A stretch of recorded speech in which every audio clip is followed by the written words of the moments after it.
राहुरी येथील सराफ व्यावसायिक प्रकाश दहिवाळकर यांची ज्येष्ठ कन्या तसेच गोपी दहिवाळकर यांची भगिनी प्रांजल चिंतामणी यांनी जामखेड नगर परिषद निवडणुकीमध्ये भाजपच्या वतीनं नगराध्यक्ष पदासाठी निवडणूक लढवली होती आणि या निवडणुकीमध्ये त्यांना प्रचंड असं यश मिळून त्या नगराध्यक्ष पदावरती विराजमान झाल्यात।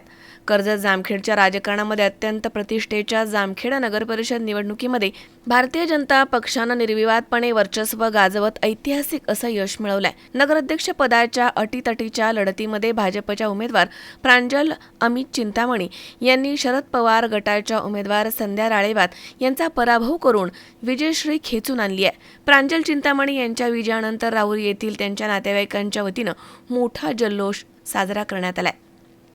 जामखेड नगर परिषद निवडणूक 2025 या निवडणुकीमध्ये आज निकालाच्या दिवशी सर्व मायबाप जनतेने आशीर्वाद दिल्यामुळं त्या ठिकाणी मोठा मताधिक्य आम्हाला मिळाला आहे। सर्व मायबाप जनतेचे आभार मानतो। आज हा आमचा विजय तर आहे, पण पूर्ण जामखेड शहराचा हा विजय आहे असं मला वाटतं। साहेबांच्या नेतृत्वाखाली हे सगळे आम्ही कामे जे पण आहेत, जो शब्द दिलेला आहे, जे वचन दिलेलं आहे ते आम्ही पूर्ण करणार आहोत, एवढंच मी जनतेला